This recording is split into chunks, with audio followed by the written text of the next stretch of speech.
नमस्कार, मैं हूं आपके साथ सुमित अवस्थी और आप देख रहे हैं हम भारत के लोग इंडिया का ये नया शो।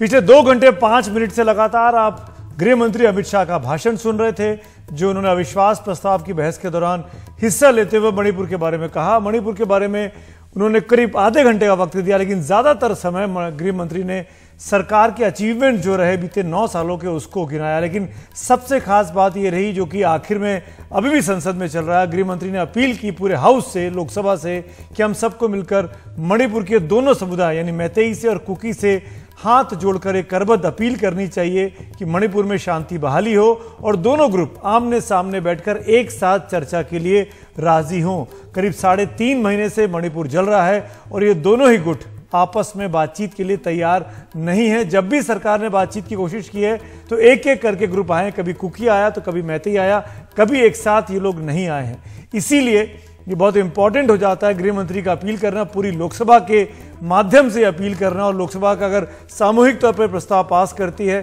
तो बहुत ही इंपॉर्टेंट चीज है मणिपुर के उन तमाम गुटों के लिए जो इस वक्त हिंसा में लिप्त हैं, आपस में लड़ रहे हैं, एक दूसरे का हक छीनने की कोशिश में लग रहे हैं।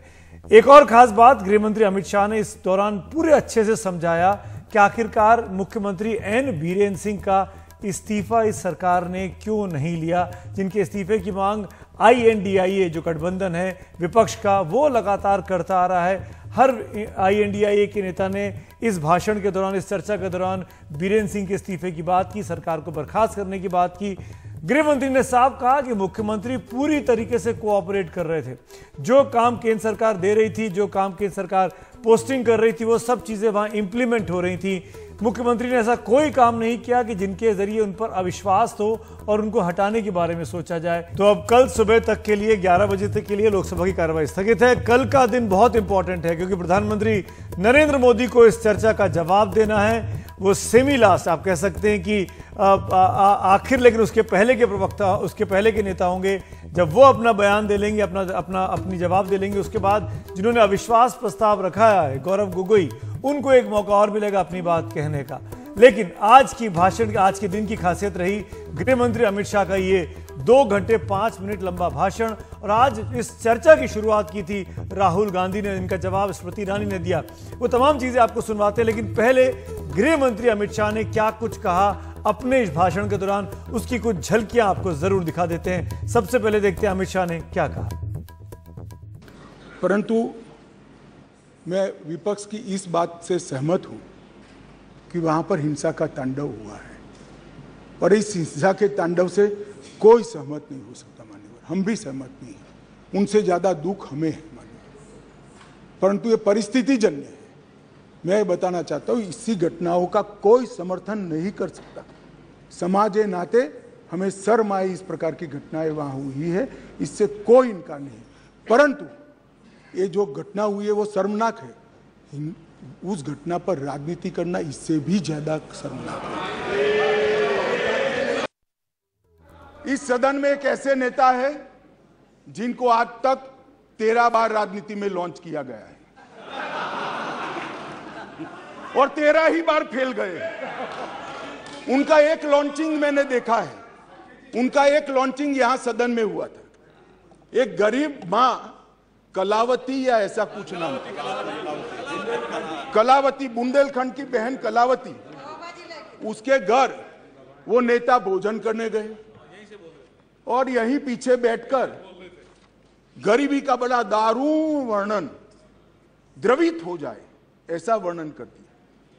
ठीक है भाई, अच्छा किया, आप इतने बड़े व्यक्ति होकर गरीब कलावती के घर पर भोजन पर गए, उसका भोजन कर लिया और इसकी वेदना को यहां वाचा दे दी। मगर बाद में इनकी सरकार 6 साल चली। मैं पूछना चाहता हूं, वो कलावती का क्या करा? वो कलावती को घर, बिजली, गैस, शौचालय, अनाज, स्वास्थ्य, ये सब देने का काम नरेंद्र मोदी ने। और अपने इस भाषण में गृह मंत्री अमित शाह ने सरकार के तमाम अचीवमेंट्स गिनाए, चाहे वो कश्मीर को लेकर सरकार की कोशिशें हों, चाहे अर्थनीति पर सरकार ने जो काम किए। लेकिन एक बात सबसे खास रही कि शुरुआत आज रही राहुल गांधी की। राहुल गांधी का मैं इसलिए खास कह रहा हूं कि संसद सदस्यता वापस मिलने के बाद आज उनका पहला भाषण था और सुबह सुबह 12 बजे जब चर्चा की शुरुआत हुई, उन्होंने सरकार पर बहुत तीखे हमले बोले। यहां तक कहा कि आप मणिपुर में हिंदुस्तान की हत्या कर रहे हैं और उनकी बात का जवाब दिया मंत्री स्मृति ईरानी ने, जो कि उनको चुनाव हराकर उनकी सीट से सांसद बनी है। तो ये फेस ऑफ जो हुआ राहुल गांधी का और स्मृति ईरानी का, वो भी देख लेते हैं। स्पीकर सर, इन्होंने मणिपुर में हिंदुस्तान की हत्या की है, सिर्फ मणिपुर की नहीं, हिंदुस्तान की हत्या की है। इनकी राजनीति ने मणिपुर को नहीं, हिंदुस्तान को मणिपुर में मारा है। हिंदुस्तान को कत्ल किया है, हिंदुस्तान का मर्डर किया है मणिपुर में। हमारी जनता की आवाज है, दिल की आवाज है, उस आवाज की हत्या आपने मणिपुर में की। इसका मतलब भारत माता की हत्या आपने मणिपुर में की। आपने मेरी मां की हत्या की मणिपुर में। एक मेरी मां यहां बैठी है, दूसरी मां को आपने मणिपुर में मारा है।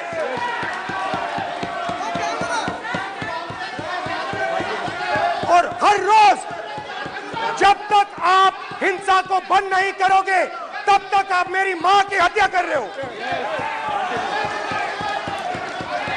हिंदुस्तान की सेना मणिपुर में एक दिन में शांति ला सकती है। हिंदुस्तान की सेना का प्रयोग नहीं कर रहे हो, क्योंकि आप हिंदुस्तान को मणिपुर में मारना चाहते हो। आपकी पीठ पर, आपके आसन पर जिस प्रकार का आक्रामक बर्ताव आज देखा गया, उसका मैं खंडन करती हूं। पहली बार राष्ट्र के इतिहास में भारत मां की हत्या की बात की और कांग्रेस पार्टी यहां पर तालियां बजाती रही। जो भारत की हत्या की बात पर कांग्रेस पार्टी ने ताली पीटी आज इस सदन में, इस बात का संकेत पूरे देश को दिया कि मन में गद्दारी किसकी है। और फिलहाल वक्त है ब्रेक का, लेकिन ब्रेक के बाद जब लौटेंगे तो बात करेंगे एक ऐसी खबर की कि आर्टिफिशियल इंटेलिजेंस के जरिए कैसी बहुत बड़ी जालसाजियों को पकड़ा जा सकता है। रहिए मेरे साथ, तुरंत लौट के आते हैं।